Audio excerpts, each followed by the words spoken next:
Bonjour à tous, chers amis, voyageurs de la nuit, soyez les bienvenus dans votre émission de lecture préférée, Voyage au bout de la nuit. J'espère que vous allez bien et que vous êtes confortablement installés comme je le suis là avec vous pour partir en voyage. Et quel voyage! Alors, on va parler de crime, on va parler d'amour, on va parler de passion incestueuse ce soir. Et oui, cette nuit, le marquis de Sade nous emmène dans les crimes de l'amour. Les crimes de l'amour, alors c'est un recueil de nouvelles qui a été écrit par le marquis de Sade alors qu'il était en prison. C'est un révolutionnaire et nous sommes en 1787-88 et il a écrit une cinquantaine d'œuvres, mais malheureusement seulement 12 ont été retrouvées, dont Florville et Courval que Alka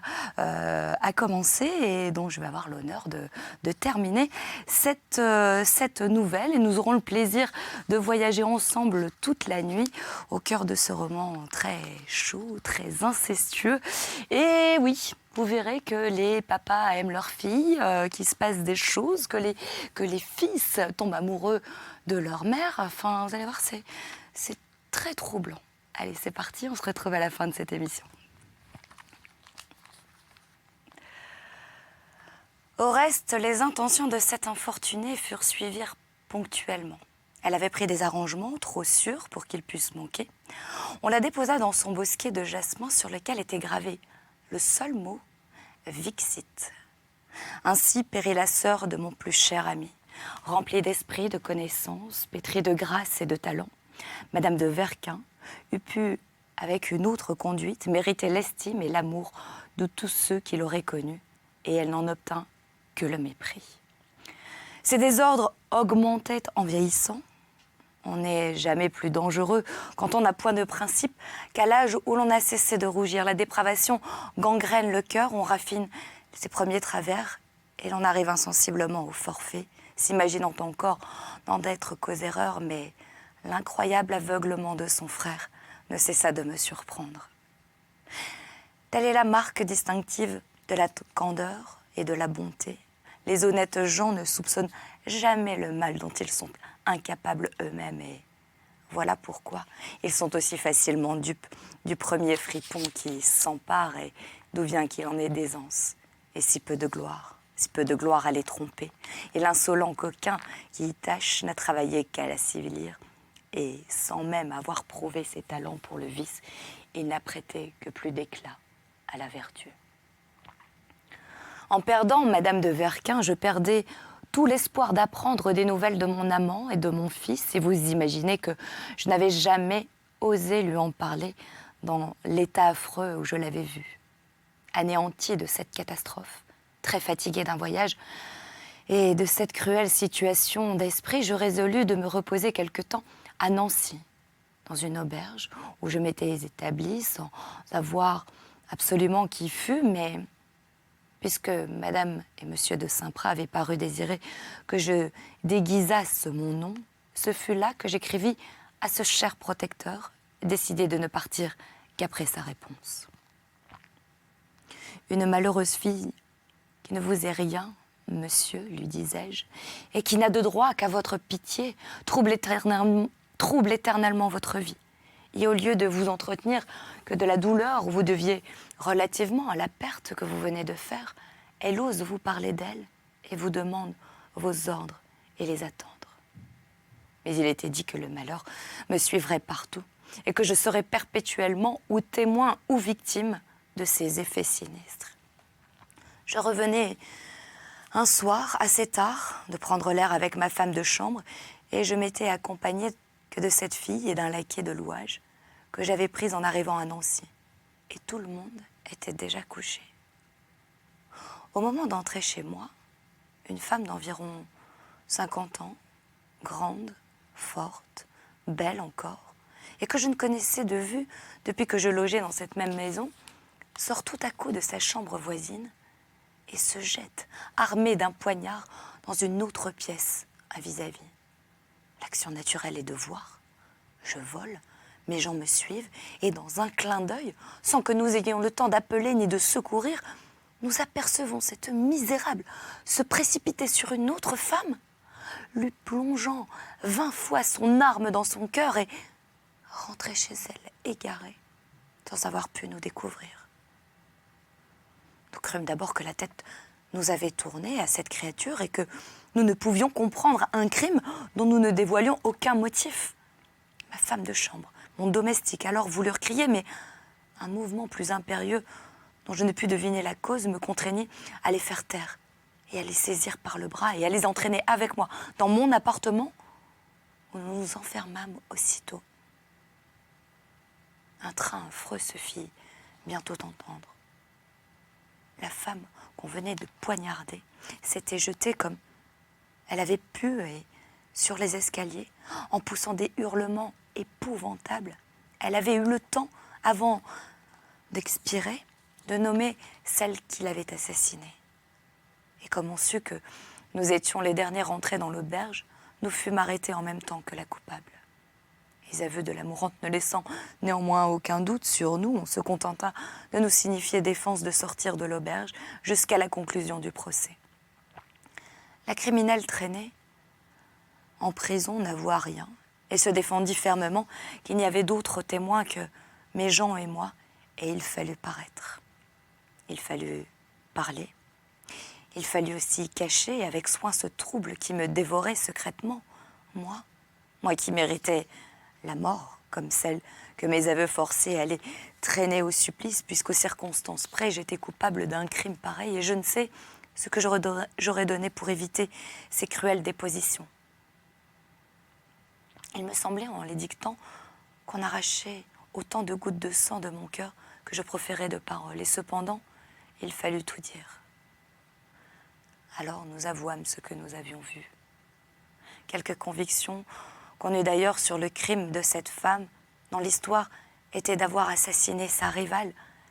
Quelques certains, dis-je, on lui fut de ce délit, et nous sûmes positivement après que, sans nous, il eût été possible de la condamner, parce qu'il y avait dans l'aventure un homme de compromis qui s'échappa, et que l'on aurait pu soupçonner, mais nos aveux, celui du laquais de Louage, et surtout qui se trouvait l'homme de l'auberge, l'homme attaché à la maison où le crime avait eu lieu, et ces cruelles dépositions qui nous étaient impossibles de refuser sans nous compromettre, scellèrent la mort de cet infortuné.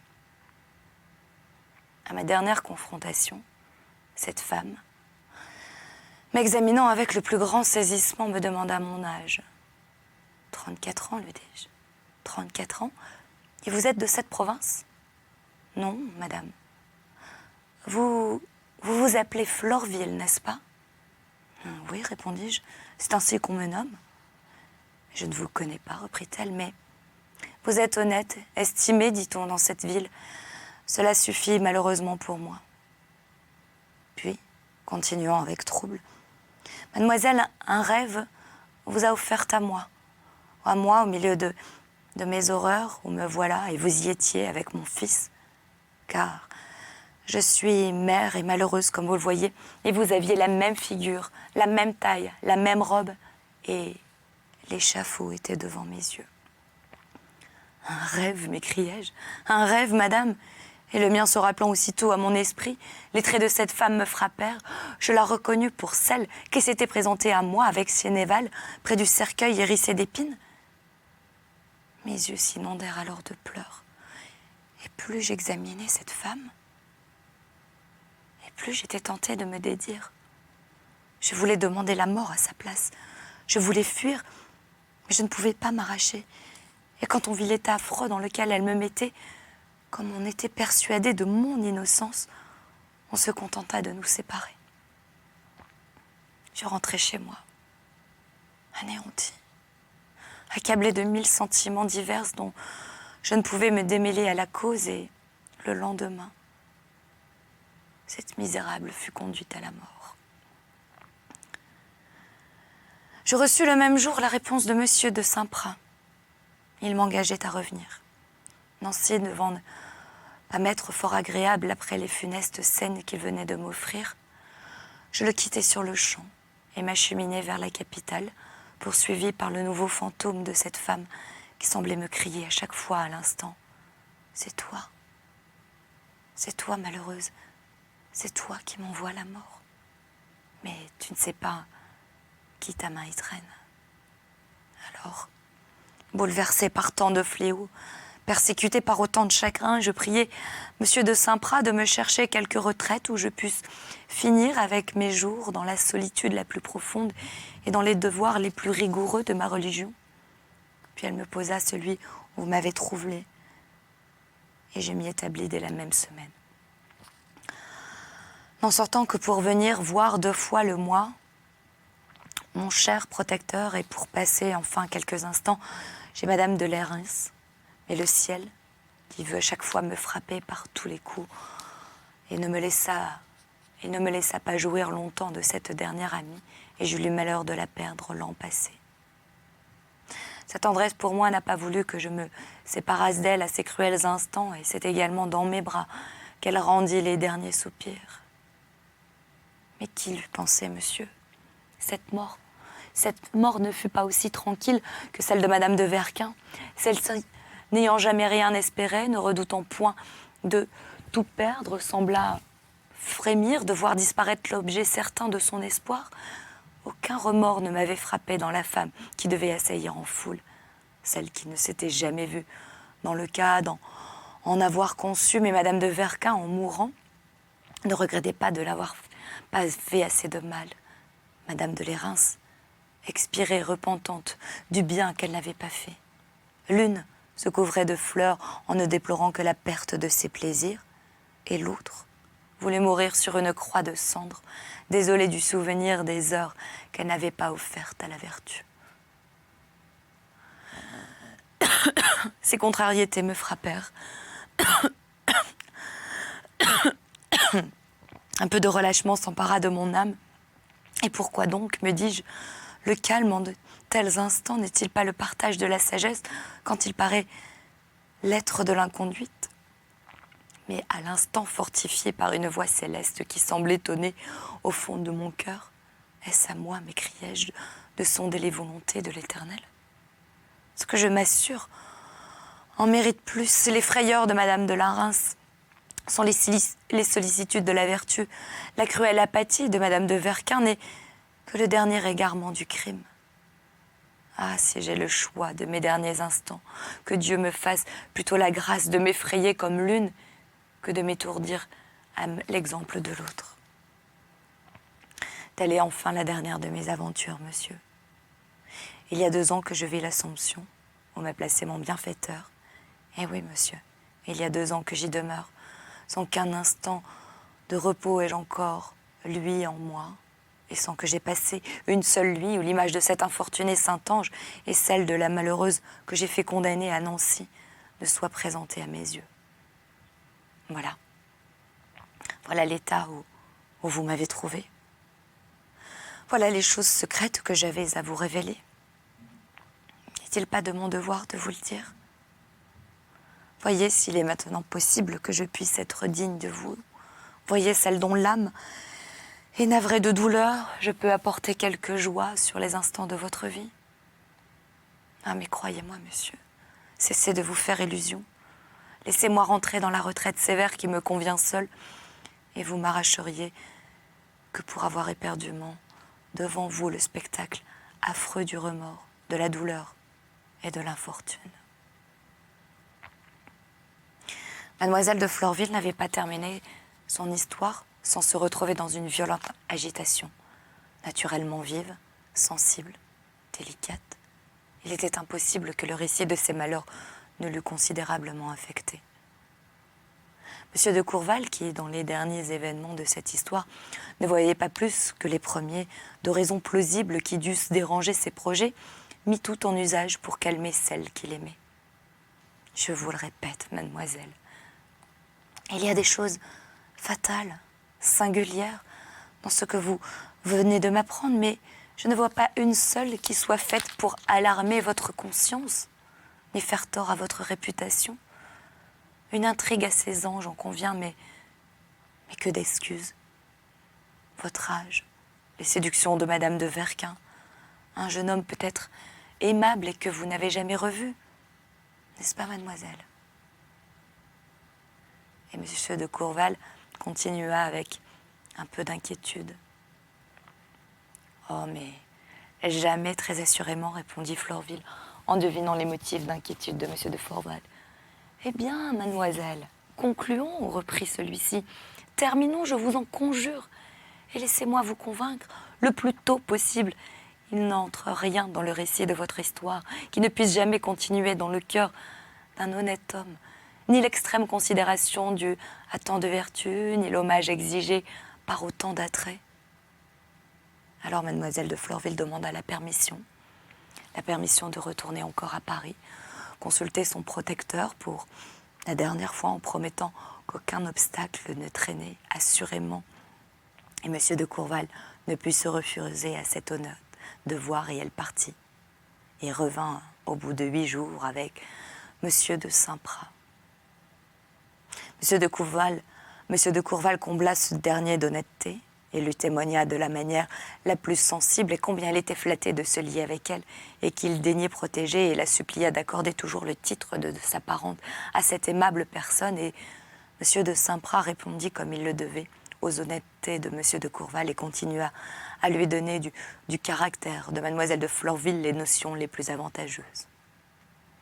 Enfin, parut ce jour tant désiré de Courval, la cérémonie se fut à la lecture du contrat, et il se trouva bien étonné quand il vit que sans en avoir prévenu la personne, monsieur de Saint-Prat avait en faveur de ce mariage fait ajouter 4000 livres de rente de plus à la pension de la pareille somme qu'il faisait déjà mademoiselle de Florville, et un legs de 100 000 francs à sa mort. Cette intéressante fille versa d'abondantes larmes en voyant les nouvelles bontés de son protecteur et se trouvait flattée dans le fond de pouvoir offrir à celui qui voulait bien penser à elle une fortune pour le moins égale à celle dont il était possesseur, et l'aménité, la joie pure, les assurances réciproques, l'estime et l'attachement présidèrent à la célébration de cet hymen. Monsieur de Saint-Prat passa 8 jours à Courval, ainsi que ses amis, dont notre nouveau marié, mais les 2 époux ne les suivirent point à Paris et ils se décidèrent à rester jusqu'à l'entrée de l'hiver à leur campagne afin d'établir dans leurs affaires l'ordre utile, à les mettre ensuite en état dans une bonne maison de Paris, et monsieur de Saint-Prat était chargé de leur trouver un joli établissement près de chez lui, afin de voir plus souvent, et dans l'espoir flatteur de tous ces arrangements agréables, monsieur et madame de Courval avaient déjà passé près de 3 mois ensemble, et il y avait déjà même des certitudes de grossesse.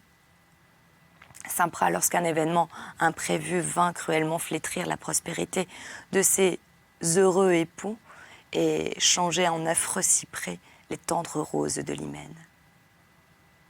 Ici, ma plume s'arrête. Je devrais demander grâce au lecteur et les supplier de ne pas aller plus loin. Oui, qu'ils s'interrompent à l'instant s'ils ne veulent pas frémir d'horreur. Triste condition de l'humanité sur la terre, cruelle effet de la bizarrerie du sort.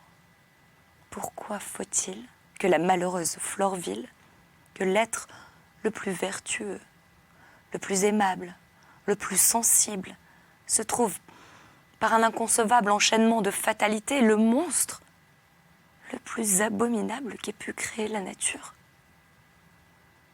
Cette tendre et aimable épouse lisait un soir auprès de son mari un roman anglais et d'une noirceur incroyable et qui faisait grand bruit pour l'or. Assurément, dit-elle en jetant le livre, voilà une créature presque aussi malheureuse que moi. Aussi malheureuse que toi, dit monsieur de Courval en pressant sa chère épouse dans ses bras à Florville. J'avais cru te faire oublier tes malheurs, mais je vois bien que je me suis trompée. Devais-tu me le dire aussi durement? Mais madame de Courval était devenue comme insensible. Elle ne répondait pas à ces mots, aux caresses de son époux. Par un mouvement involontaire, elle le repousse avec effroi et va se précipiter loin de lui sur un sofa où elle fond en larmes, et en vain cet honnête époux vint-il se jeter à ses pieds et en vain conjure-t-il cette femme qui l'idolâtre de se calmer ou de lui apprendre au moins la cause d'un tel accès de désespoir? Mais Madame de Courval continue de le repousser, de se détourner quand il veut essuyer ses larmes, au point que Monsieur de Courval, ne doutant plus qu'un souvenir funeste de l'ancienne passion de Florville ne fût devenu la renflammer à nouveau, et il ne s'empêchait de lui en faire quelques reproches, Madame de Courval les écoute sans rien répondre, mais en se levant à la fin. Non, monsieur, dit-elle, non. Vous vous trompez en interprétant ainsi l'accès de douleur où je viens d'être en proie. Ce ne sont pas les heureux souvenirs qui m'alarment, ce sont des pressentiments qui m'effraient. Je me vois heureuse avec vous. Oui, très heureuse, monsieur. Et je ne suis pas née pour l'être, vous le savez. Il est impossible que je sois longtemps la fatalité de mon étoile, et jamais l'aurore du bonheur n'est pour moi que l'éclair qui précède la foudre. Et voilà. Voilà ce qui me fait frémir. Je crains que nous ne soyons pas destinés à vivre ensemble. Aujourd'hui, votre épouse. Peut-être ne le serai-je plus demain. Parce qu'une voix secrète crie au fond de moi et au fond de mon cœur que toute cette félicité n'est pour moi qu'une ombre. Une ombre qui va se dissiper comme la fleur qui naît et qui s'éteint dans un jour. Ne m'accusez donc ni de caprice, ni de refroidissement, monsieur. Je ne suis coupable que d'un trop grand excès de sensibilité, que d'un malheureux don de voir tous les objets du côté le plus sinistre, suite cruelle de mes revers. Et monsieur de Courval, au pied de son épouse, s'efforçait de la calmer par ses caresses, par ses propos, sans néanmoins y réussir lorsque, tout à coup, il était environ 7 heures du soir, au mois d'octobre, un domestique vint dire qu'un inconnu demande avec empressement à parler à monsieur de Courval. Florville frémit, des larmes involontaires sillonnent ses joues, elle chancelle, elle veut parler, mais sa voix expire sur ses lèvres. Monsieur de Courval, plus occupé de l'état de sa femme que de ce qu'on lui apprend, répond aigrement qu'on attende et vole au secours de son épouse. Et Madame de Courval, craignant de succomber au mouvement secret qui l'entraîne, voulant cacher ce qu'elle éprouve devant l'étranger qu'on annonce, et se relève avec force et dit « Non, mais ce n'est rien, monsieur, ce n'est rien, qu'on le fasse entrer. » Le laquais sort. Il revient le moment d'après, suivi d'un homme de 37, 38 ans à peu près, portant sur sa physionomie agréable d'ailleurs les marques du chagrin les plus invétérées. « Oh, mon père !» s'écria l'inconnu en se jetant aux pieds de monsieur de Courval. « Reconnaîtrez-vous un malheureux fils séparé de vous depuis 22 ans, trop puni de ses cruelles fautes, par les travers qui n'ont cessé de l'accabler depuis lors? Qui? Vous? Mon fils? Grand Dieu, mais par quel événement? Mais ingrat, mais qui peut avoir fait souvenir de mon existence? Mon cœur, ce coupable cœur qui ne cessa pourtant jamais de vous aimer. Écoutez-moi, mon père, écoutez-moi. J'ai le plus grand malheur que le mien à vous révéler. Daignez vous asseoir et m'entendre. Et vous, madame, poursuivit le jeune Courval en s'adressant à l'épouse de son père, pardonnez-moi si, pour la première fois de ma vie, je vous rends mon hommage et je me trouve contraint de dévoiler devant vous d'affreux malheurs de famille qu'il n'est plus possible de cacher à mon père. Mais parlez, monsieur, parlez, dit Madame de Courval en balbutiant et en jetant les yeux égarés sur ce jeune homme. Le langage du malheur n'est pas pour moi nouveau, vous savez, je le connais depuis mon enfance. Alors notre voyageur, fixant Madame de Courval, lui répondit avec une sorte de trouble involontaire. « Vous, malheureuse, madame? Oh, juste ciel, pouvez-vous l'être autant que nous. On s'assied.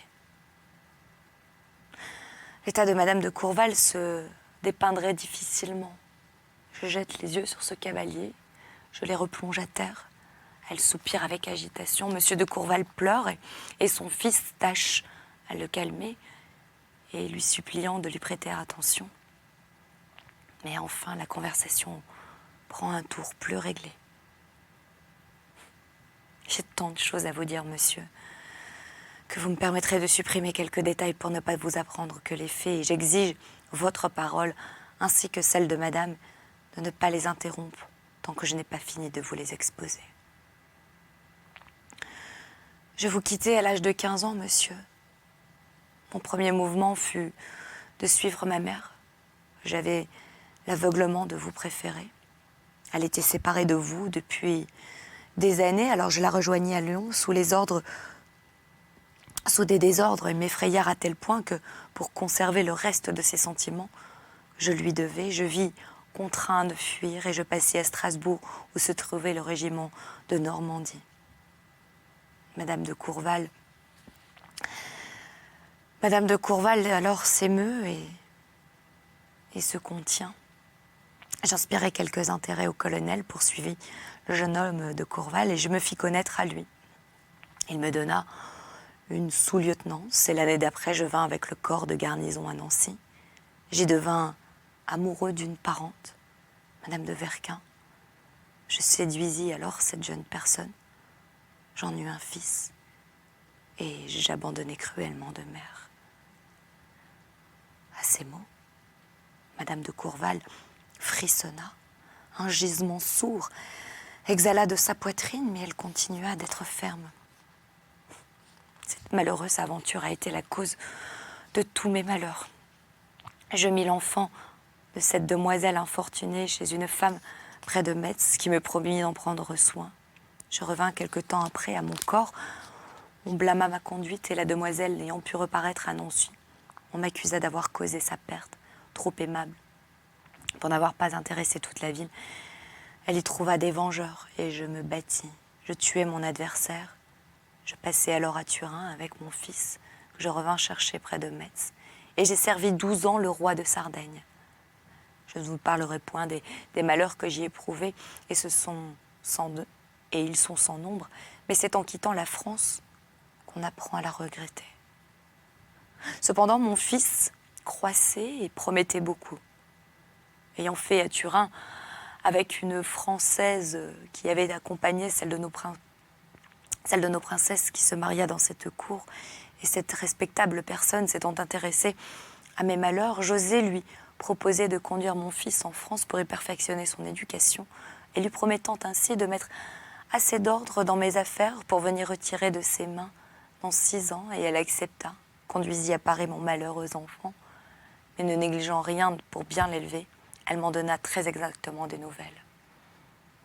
Alors je parus, 1 an plus tôt, et j'arrive chez cette dame, plein de la douce consolation d'embrasser mon fils, de le serrer dans mes bras, ce gage d'un sentiment trahi, mais qui brûlait encore mon cœur. Alors, et votre fils n'est plus... Et il me dit, cette digne amie, et en versant des larmes, il a été la victime de la même passion qui fit le malheur de son père. Il devint amoureux d'une jeune fille charmante dont il avait juré de taire le nom. Emporté par la violence de son amour, il a voulu ravir par la force qu'on a pu lui refuser par la vertu. Un coup seulement dirigé pour l'effrayer a pénétré jusqu'à son cœur et l'a renversé à mort. Et malheureusement, nous n'aurons pas le temps, en tout cas pour cette émission, d'écouter la suite de ce roman, mais on aura le plaisir de se retrouver. Et vous saurez qui est ce jeune Courval et quelle est la suite de son histoire. Alors restez branchés sur D8. Moi, je vous attends confortablement installés. Et n'oubliez pas le hashtag VBN. À tout à l'heure.